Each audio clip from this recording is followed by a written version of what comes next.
It's Jay the producer. Detroit Drew. Yeah, Detroit Drew. Yeah.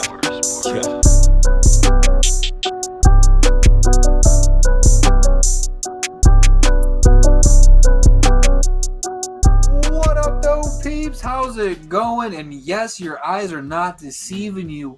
It's the one and only Double D, Detroit Drew, back at it again. I don't know, I guess it's been a while. It's been a while. And as you can see, there is a new but similar face sitting next to me. For those of you who don't know, we're going back to the roots here at this channel. Fresh start. And I'll explain in a little bit what's been going on with me here in a minute. But I have to give my new co-host here his flowers. He is the reason I started doing YouTube, for those who don't know. Way back when, he got a lot older. His voice got a lot deeper. Much and deeper. now he's going to kick you in the face if you don't agree with what he says. I would like to introduce you to Detroit Dukes. What's going on, peeps? Maybe some of the OGs remember me. We did a couple videos back in the day. But yeah, like you said, man, I got him into this, helping him get back into it. Because we got some stuff to talk about finally, man. Fuck the Pistons. We don't like the Pistons anymore. Whoa, hey, whoa. We're not going there. We're not going there. Sorry. We're not going there. But for the time being, until the Pistons prove to me they are worthy of my time, the Lions otherwise have bitten some kneecaps off and have earned this time in the spotlight. And now before any... Hold on. Let him cook. Hold on. Just because I can't come back here without bringing that free smoke, motherfuckers. It's not... Oh, hold on. I gotta find the camera. I still got this. So even though I haven't been on the screen, I've still been rooting for them. I was there when we played Tampa in the playoffs. I was there. I had tickets. I made sure Double D got to go. I wasn't going to skip that once in a lifetime opportunity. Whew. I was glad to be back. In all seriousness, though, your boy's been working on himself. In case you can't tell, I'm a little bit lighter. Skinny Drew. I lost another half of Double D. Almost turned into a single D. But I'm feeling pretty good. I've gotten married. I had my second baby. And other than that, I've just been grinding. I got my own house. All kinds of cool stuff going on for me. So I've just been very busy, and I had to put YouTube on the back burner for a while. But now that I'm kind of getting caught back up, kids are getting a little bit bigger, I should have a lot more free time to talk about the things I want to talk about. And I just want to say thank you so much to all you guys who've stayed patient and have very patiently waited for my return. Because let's be real. There are so few and far in between that are like me. I'm going to keep things 100 and always looking forward to giving you guys what you guys want to talk about. Before we talk about the Lions, though, I do want to say that one of the reasons I am interested in doing this with my brother is he is starting his own journey in mixed martial arts. And why don't you go ahead and tell the people a little about what you're doing and kind of what got you into that real quick. Yeah. So, I always kind of, it always like caught my eye, especially like UFC and kickboxing. Boxing is always just, super fascinating to me. Always something I kind of just was like, man, I'd like to do that one day. About 4 years ago, I started doing Taekwondo. I fell in love with it. I'm testing for a black belt actually. This weekend, actually, the 14th, man. And so it's been a long journey there. I started doing Muay Thai kickboxing. I found a gym that I love. And, I have a really good team behind me. People I train with, I just took my first amateur fight back in August. I won. Your boy got the split decision. Man, it's really something I'm, super passionate about. Who knows, maybe one day we'll have a couple videos talking about some of that. And maybe a fight review. Maybe we could do. I don't know. You don't know this right now because we are live recording this. Not live on YouTube, obviously, but we are recording this right now. It's not edited yet. But the whole time you were talking, I was playing some of your highlights over YouTube. Absolutely, yeah. Now, future me can't forget to do that because it has been 2 years. Future Drew, remember to put edits into the video. Me I kicking can- that guy in the face, man. I'm not out of touch with the peeps. I feel like I still have a good connection of how they're feeling. And I feel like a lot of them are going to say you look like the white Troy Polamalu. So we have to talk about football before they start bringing those comparisons about head and shoulders. Hey. Let's talk about the most historic Lions season. I'm not going to speak for majority of you. I'm not going to put you on that age island. But in my lifetime, which would mean in your lifetime, Certainly. this is the greatest Lions season that ever have happened last year. Making the playoffs, winning the division, winning 2 playoff games, 1/2 of football away from going to the Super Bowl. 1 helmet doink away from going to the Super Bowl. We were so close. We were so close. What did last season mean for you? As a Lions fan, with everything we've gone through, we were here for the 0-16. We were here the couple times that the Matthew Stafford teams got us into the playoffs, and expectations were high for those teams, but they were never this high. So last year, I think, was a good building block for this team. A lot of doubters saying Dan Campbell was a meathead. I had a couple of videos saying he wasn't the best video or the best X and O's person, and he made me eat my words last season. And I couldn't be prouder because I want Dan Campbell to be that guy. And last season, to me, he showed me he could be that guy. Yeah. But what did last season to you as a Lions fan mean to you? It means everything. You know, it's the first time. You know, I was, really coming of age, becoming an adult, really falling in love with the culture, and this like habit. I don't know. This is something even though I didn't get the chance to attend a game or anything. It's just like I felt like we had something. For once, this is like everyone you knew on Sunday or Monday or whenever the hell the Lions were playing. Everyone was watching. Everyone was rooting super hard. We're like, dude, we're actually going to the playoffs. Everyone's talking about it. When you go to work, everyone's talking about it. You're hanging out with your friends, you're talking about it. And it's just like, it gives you something to look forward to every week. Like, we're playing and we actually have a chance. We have a chance to just go all the way. It's just absolutely crazy. I fell in love with a certain point of the Lions last year. All the, what do you call it? The mixing of our players and their own style and their own, all the TikTok videos of us getting hyped in the locker room and all the edits and just everything, man. It's just something magical about it. Everyone bought into the system. Mm-hmm. They unified.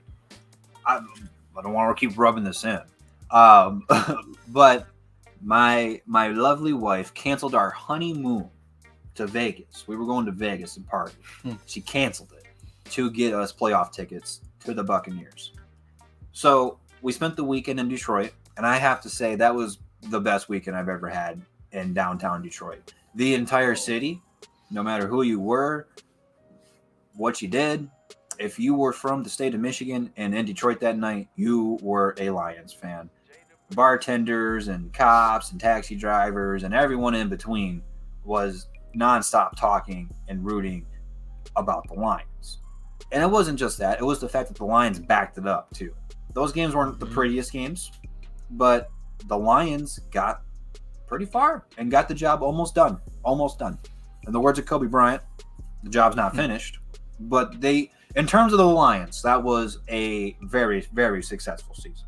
Something that I have never seen in my lifetime. So I was beyond the moon for that last season. And the atmosphere in all those games, you could hear them at home. And being there in person, my ears were ringing 2-3 days after being there just because of how loud it was. Like, it was the most beautiful thing I've ever got to witness. There was no concert, no drug to ever get me that high again. That was just a once-in-a-lifetime opportunity that hopefully doesn't have to be a once-in-a-lifetime opportunity, that we can turn this into a regular occurrence. But one of our first opponents this year is one of our playoff opponents that we had to start the playoffs with last year. Mm-hmm. And there's a lot of stories going into this one, as there's a lot to unpack every time these two teams play. But we're playing the Los Angeles Rams, week number 1. In Detroit. Matthew Stafford's coming back. Kelly Stafford's not. She's leaving the girls at home. It's probably for the best. You don't want these savages in Detroit to boo them kids again. Let me say this first. Love Matthew Stafford. His wife, not so much. We'll keep it here sports friendly, but not everyone deserves a mouth on social media. We'll just say that. But nevertheless, Get past that one. round number 3 in the Rams versus the Lions since the trade that sent Jared Goff here and sent Matthew Stafford to the Rams. So far, this trade has worked out extremely well for both teams. Matthew Stafford got the Super Bowl he desperately needed, and Jared Goff has got the team that has a faith and a trust system into you. I mean, you go to a Red Wings game, they're chanting Jared Goff. You go to a Tigers game, They're chanting Jared Goff. I hate to say it, but I think The Rock needs to take a seat. I think the most electrifying man in sports entertainment today is none other than Jared Goff. Jared Goff. You go to an 8th grade middle school basketball game, and they're chanting his name. Jared Goff. Jared Goff.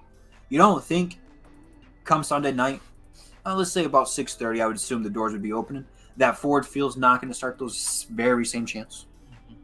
That you don't think Matthew Stafford's going to walk into a field of boos, especially after how they handled their L last season? I'm not trying to throw shade at the guy, because I love Stafford. He was my dude. Right there. Up there. That's his Lions jersey. It's him. That was my eye.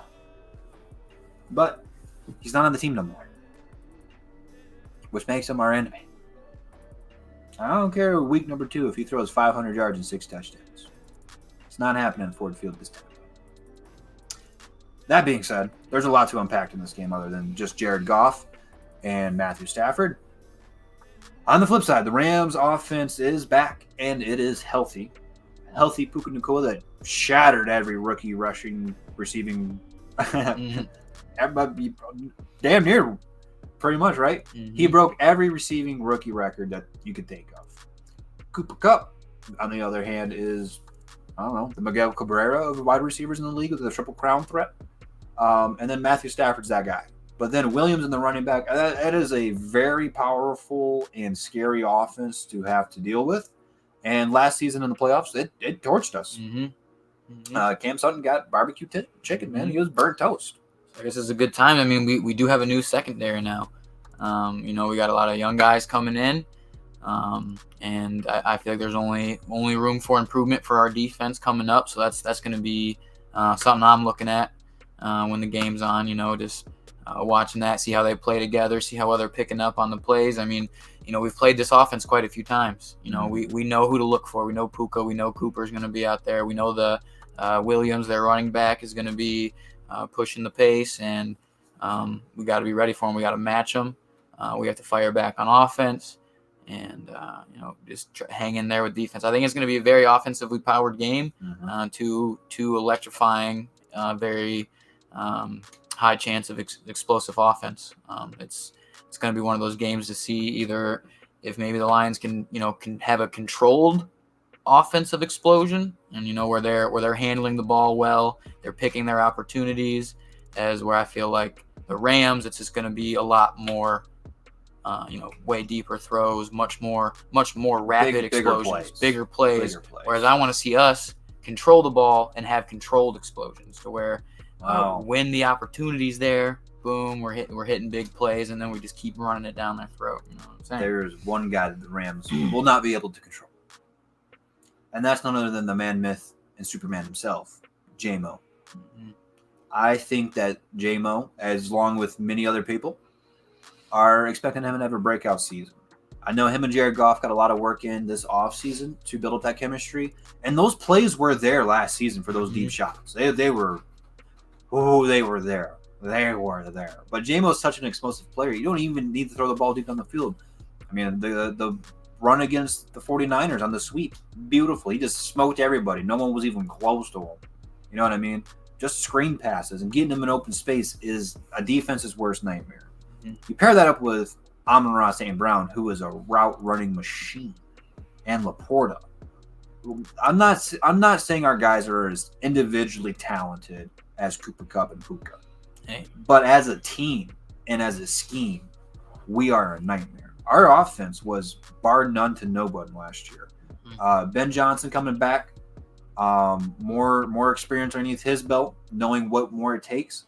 I'm sure there's a lot more trickery we have yet to see, and even our offensive linemen are involved. Like you have to Absolutely. consider all of them as a threat. And when you have to literally count for all 11 people on the field as a threat, you never know which way the ball's going to go. At least with the Lions, we know the ball is going to either Cooper Kupp or Puka good 80% of the time. You know what I mean? So that might give us an edge. Now, on the flip side, our secondary got a little bit younger. We got some new faces back there that, a week one game, there's going to be some miscommunication because you don't have all the chemistry built up where stuff like that, if Stafford's on, will dot you up. So this is a tricky situation because I feel like the Lions need to play aggressive. I feel like one of the things that gave us a lot of success in beating the Rams in the playoffs last year was our blitzing and our pressure. Something that we really struggled with a majority of last season was to get constant pressure.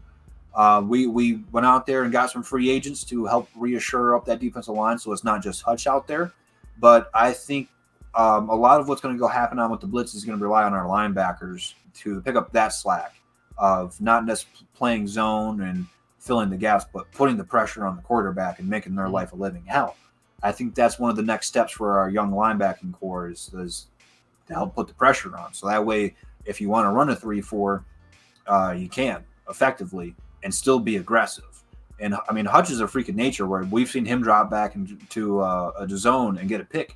So it's like we have playmakers on every side of the ball. Whereas the Rams, I think there's a lot of question marks on their defense. Now, of course, Aaron Donald retired. For real. Even though Penei Sewell does very well against him. What do you think the Lions need to look for in offense to help exploit some of the weaknesses that the Rams could offer?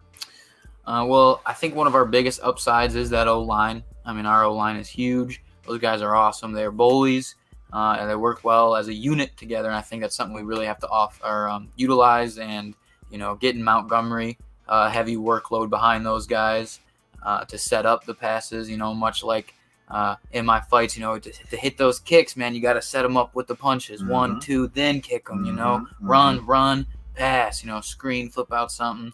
I think we just have to make the opportunities, and we have enough skilled players to do so.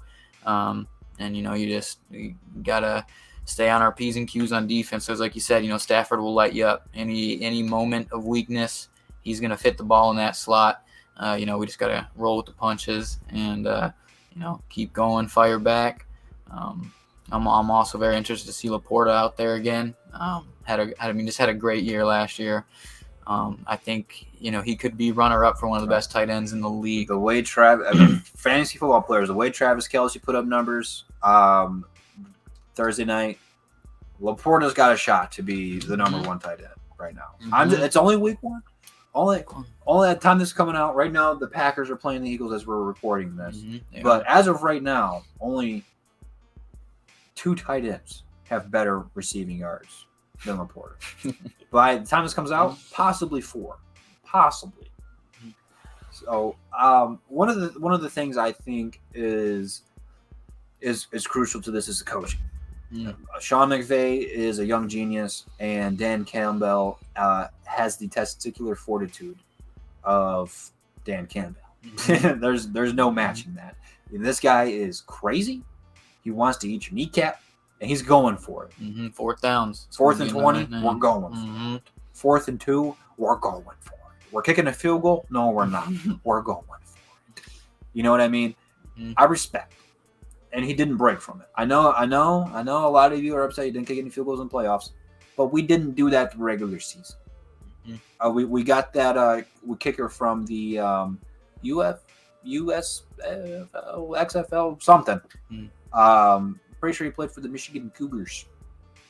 And we'll see where that goes. There's no Jason Hanson, no Matt Prater, but any field goals would be better than not any field goals last year. I don't know the statistic on this one. I kind of wish I would have looked it up before we did this, but I want to know how many field goals we were at compared to the rest of the league last year. Not extra points. I'm talking 3-point field goals. Yeah. Because that had to be towards the bottom. Yeah, had to be. So let's do this. Let's end our first video here with what we want to see this season from the Lions. We don't want to be on here too long. We're just kind of getting our feet wet here, and we're hitting the 20-minute mark right now. I know. I'm telling you, dude. Man, I'm telling you, crazy. dude. Welcome When back, you get man. on here and you start yapping, you haven't yapped in 2 years. Got a lot to Time to say. throw it away from you. So, what's something you're looking forward and want to see from this team this year? What's your expectations, and do you think they can meet these Super Bowl expectations now that we are Super Bowl contenders, baby? Yeah, I mean, absolutely. I mean, that's kind of the number one thing we all want to see, right? We all want Mhm. to see the Lions in the Super Bowl. The last thing I need before I die. Yes, absolutely. Well, we got a while before that happens, but but I mean, yeah, just the playoff push that we're gonna make. I think our division has gotten a lot tougher, but I still think we got to win the division. I mean, we got to go back-to-back champs. Yeah. I mean, we got to make the playoffs again, not as a wild card, but as a leader. And I feel like that's one interesting thing that we're gonna get to see is, do we still play like we have that chip on our shoulder? Because I mean, although we didn't go all the way last year, we went farther than any Lions We got team the since closest the 50s. we have ever gotten Mhm. since the 50s. And I'm curious to see. We got a lot of dogs out there, and I want to see them play like dogs. I want to see them go after it. Like we still have something to prove. I think you're hitting the nail right on the head there. Is last year, I mean, outside of Detroit, no one was picturing us really as a serious threat. Like everyone was like, yeah, man, they did a good job the season before, but like they beat a team that had nothing to play for. But not true. The Packers were trying to play for a playoff spot when we kicked them out the playoffs. It was a bigger game than you thought. That was Aaron Rodgers' last game as a Packer, and his last pass was to Sir Kobe Joseph. Let me try that again. Kirby Joseph. It's been a while. I'm rusty, baby. I was never great with names. I always fumbled the names. It's not going to get any better. You know what I mean? I didn't take a class for that in this hiatus. And I'm still human. But that game was huge because that was the game that made everyone buy into Dan. But now, like you said, it's different. The world takes you seriously now.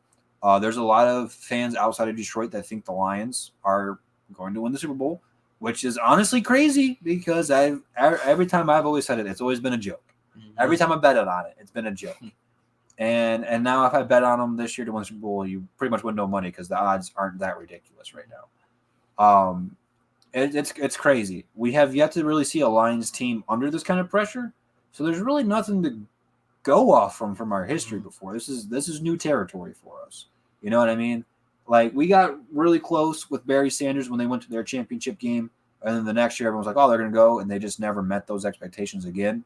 So I mean, it's a little concerning.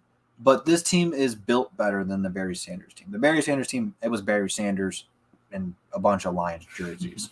This is a bunch of people unified in Lions jerseys that are good players, that have heart and soul and determination and will outwork you. So I'm very excited going into this season. Our division got better.